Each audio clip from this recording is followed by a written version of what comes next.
Hello, it's Reviews Day Tuesday, and today I wanted to review a very special book which I've read very recently. It's called My Salinger Year and it's by Joanna Rakoff, and I think this is a brilliant book. Of course you'll know who J.D. Salinger is if you've read books like Catcher in the Rye. These are always very simplistic books on the outside and very deep and poignant on the inside, and they're definitely some of my favourite books.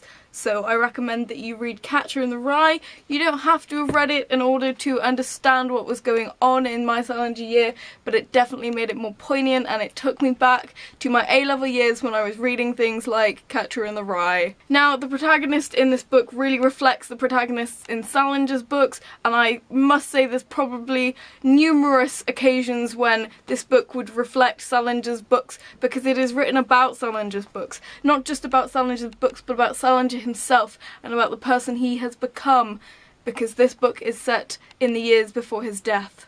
Now, it is an incredibly well written book. It is deep and gripping, but not so deep and gripping that it's overly dramatic or unbelievable, and I think that is what made it so special. It goes into depth in who the protagonist is and about her lifestyle and who she is. It's set in his publishing agency, which of course gives it incredible insight into Salinger's life without being overly dramatic or ridiculous, because of course none of us really know about who Salinger is or what he did during the last few decades of his life, because he cut himself off from the world, and this book really goes into depth with that and carries you along because it's such a brilliantly written novel.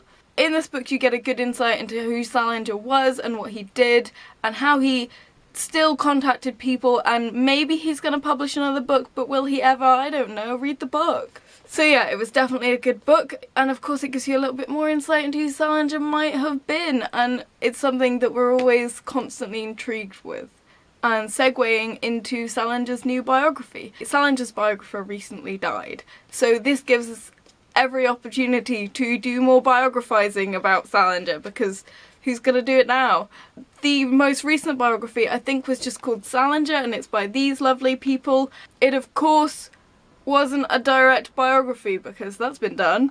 Instead, it was just a book made up of personal accounts of people who knew Salinger directly. So lots and lots of quotes from people who knew him as a child, knew him in the war, knew him after he cut himself off from the world, people who knew him when he was working in that bookshop that one time, or whatever. So each of these people gives an account, and it's published chronologically, so as you're taken through you're given lots of different accounts of who Salinger was at this point in his life as he gets older and older throughout the book. Brilliantly written, a beautiful book, and of course more realistic than any biography possibly could be, because these are people who directly knew him and not just someone speculating what he might have thought. So I implore you to go out and buy My Salinger Year, Catcher in the Rye, and this new book about Salinger, because I think he's one of the most poignant writers of the last 150 years. So this has been Reviews Day Tuesday. You can watch last week's episode here. My Goodreads account is in the description below. If you want to see more of my reviews, please follow me, because I write reviews on there. Someone's got to read them. There's also Tumblr and Twitter down there, so please follow me there as well. This has been Reviews Day Tuesday. I hope you enjoyed it. Bye!